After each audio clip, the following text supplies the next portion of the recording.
All right, I'll start with a note on Yemen. Martin Griffiths, the Special Envoy for Yemen, said he is alarmed by the military escalations that are taking place in Aden today, including reports of clashes in the vicinity of the presidential palace. He is also deeply concerned by the recent rhetoric encouraging violence against Yemeni institutions. Mr. Griffiths said that escalations of violence will contribute to instability and suffering in Aden and will deepen Yemen's political and social divisions. The Special Envoy calls on all parties involved to abandon violence and engage in dialogue to resolve differences. He also urges all those with influence to de-escalate the situation and ensure the protection of civilians. Back here, Rosemary DiCarlo, the Undersecretary General for Peacebuilding and Political Affairs, briefed the Security Council this morning on detained and missing persons in Syria. She said that given the continued lack of access to places of detention and to detainees, the United Nations has no official statistics on those detained, abducted, or missing. But she added that reports suggested that more than 100,000 people have so far been detained, abducted, disappeared, or went missing, largely but not only by the Syrian government. Ms. DiCarlo said that the deaths in detention have continued to occur, many allegedly as a result of torture, neglect, or inhumane conditions. For the families of detainees, their tragedy is compounded by the difficulty of obtaining death certificates or the remains. She added that the Special Envoy on Syria, Geir Peterson, has prioritized the case of detainees, abductees, and the missing. Meaningful action on this file would build confidence and move the political process forward, she said. As you may have seen, Nikolai Mladenov, the special coordinator for the Middle East peace process, today noted that the Israeli authorities have approved over the past 2 days the advancement of some 2,400 housing units and settlements in Area C of the occupied West Bank. He said the expansion of settlements has no legal effect and constitutes a flagrant violation of international law. By advancing the effective annexation of the West Bank, he added, it undermines the chances of establishing a Palestinian state based on relevant UN resolutions as part of a negotiated two-state solution. It must cease immediately and completely, the special coordinator said. And the UN assistance mission in Afghanistan said it is outraged by today's Taliban attack in Kabul, which has caused scores of civilian casualties. According to reports, 14 people have died and 145 were injured. The mission says that such indiscriminate and disproportionate attacks in heavily populated civilian areas must stop. The UN also expresses deep concern at the Taliban's stated threat to target civilians participating in the 28 September presidential election process. The UN urges Taliban to respect and protect civilians, not to threaten them or carry out violence should they engage in their constitutional rights to participate in elections. And our colleagues at our humanitarian colleagues in the government of Zimbabwe and aid organizations today launched a revised humanitarian response plan seeking $331 million to help 3.7 million people through the end of next April in Zimbabwe. The country is facing many humanitarian challenges stemming from climate change and economic shocks. Food insecurity has worsened following the droughts of 2018 and 2019 and continuing macroeconomic challenges. Some 5.5 million people in rural areas and 2.2 million people in urban areas of Zimbabwe are believed to be food insecure. For its part, the World Food Programme is stepping up its assistance by providing food aid and also building the capacity of chronically hungry communities to withstand climate shocks. And in the Philippines, our humanitarian colleagues tell us that yesterday the government declared a national dengue epidemic. There have now been more than 146,000 reported cases of dengue fever and 622 confirmed fatalities since the beginning of the year. Children between the ages of 5 and 9 have been the most affected.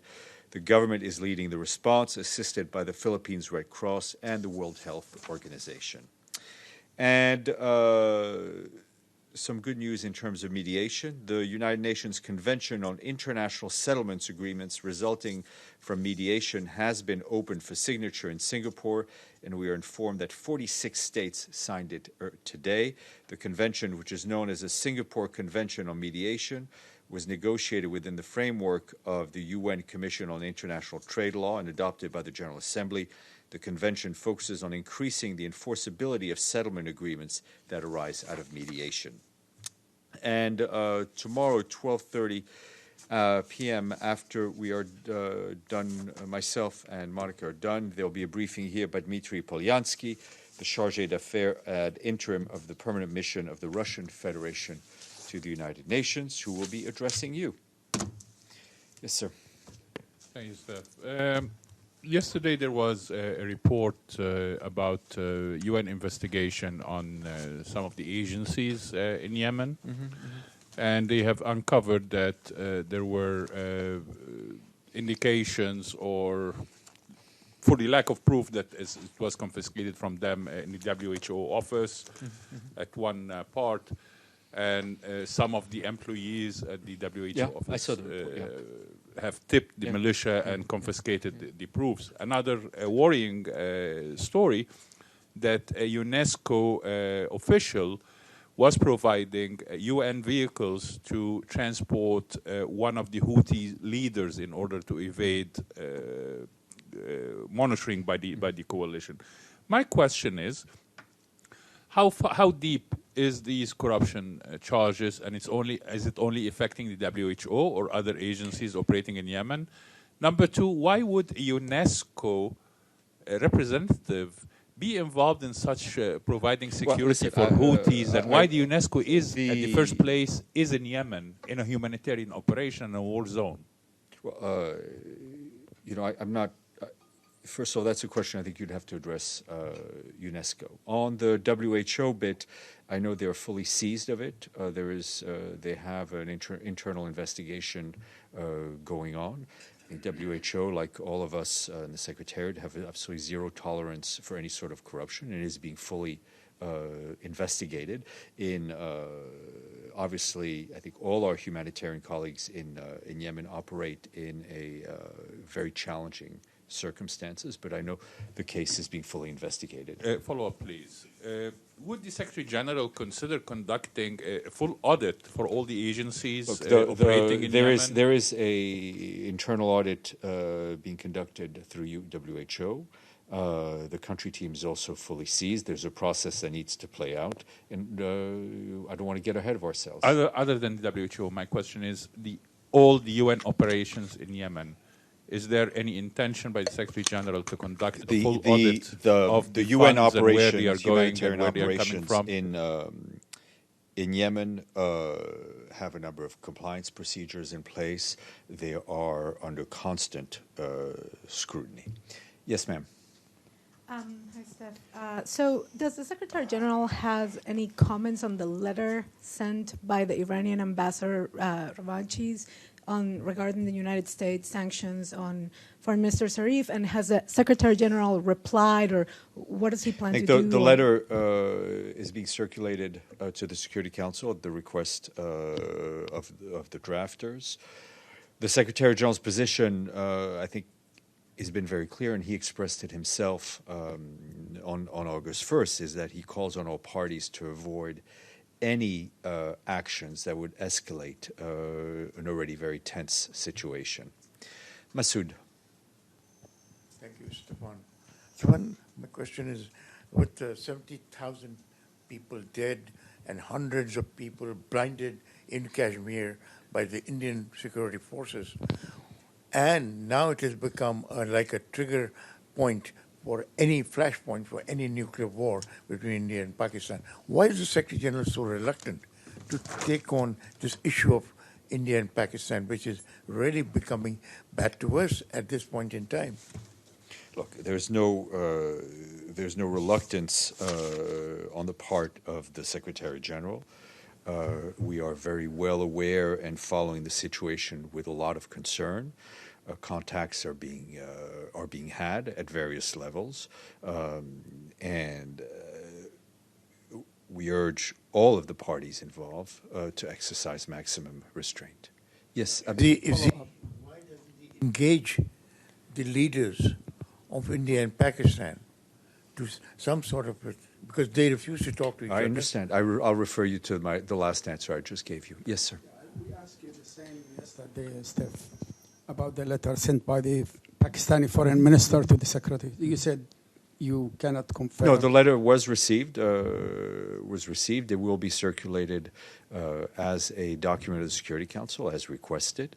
And we're obviously studying very closely the content of the letter. The second question is what India is doing now isn't a violation of international law, isn't a violation of Security Council resolution, which you can enumerate many of them in 1965. There were 3 at least resolutions regarding Kashmir and to maintain the status quo. Isn't that a real flagrant violation of international law? I'm not going to comment any further at this point on the situation. Yes, Stefano. Thank you, Stéphane. In Italy, there is a process of passing a law on €1 million now of fines for rescue boats in the Mediterranean. There has been a reaction right away of the UNHCR in condemning this, but I would like to know if the Secretary General has something to add on what the UNHCR say. UNHCR is the United Nations voice on issues of refugees, and they speak for the UN system, and we have absolutely nothing to add to what they've said on this. Can I have a second question on another subject? Thank you. Price is the same. President Trump is going to Dayton and El Paso for try to comfort the people after the massacre that we all saw this weekend. Again, the Secretary General on this has been very Secretary General on this topic of hate speech, because there's been now a discussion if those were motivated by hate speech done by leaders. He had a conference here, talked a lot. So does the Secretary General has some advice, something for the President of the United States on how to handle this situation when there is, how to use words and phrases and to make sure that people are not inspired in acting of violence? Look, he doesn't have any specific advice to the President of the United States. I think the Secretary General has made his point very clear in the statement that we issued earlier this week, right after the attacks, notably the one in El Paso, calling on everyone to avoid any hate speech, any divisive rhetoric, any rhetoric that underscores racism, xenophobia, the hate of others. And as you said, the Secretary General has been very open and forthcoming on his condemnation of hate speech as something that goes to that is really an assault to the core of our values of tolerance, and he will continue to speak out. Mr. Roth. A question and a recommendation. The question. A recommendation, please, first. No, I'll make it second. When you speak to the Secretary General, and we know the UN has certainly been through a lot over the last few decades, but you have North Korea missiles, Venezuela, Pakistan, India, a lot of other flashpoints. Is he hiding under his desk every morning and saying, oh my God, now what?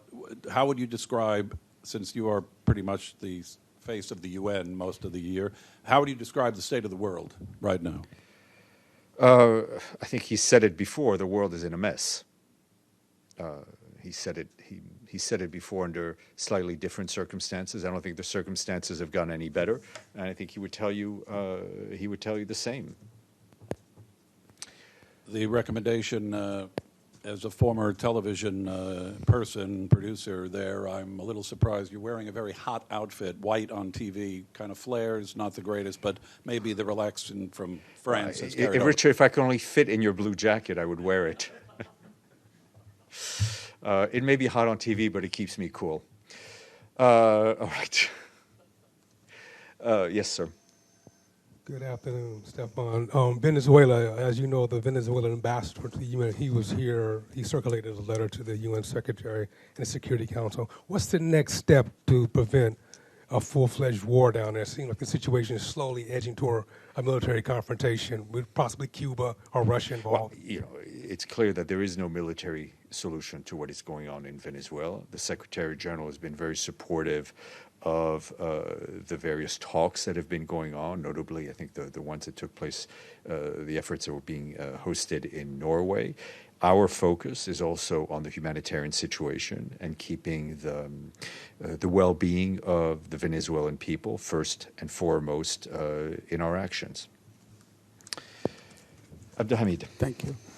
Mr. Ghassan Salama, the Special Envoy to Libya, called for a truce during the Eid al-Adha. And he had a 3-point plan, which he explained during his speech to the Security Council on the 29th of July.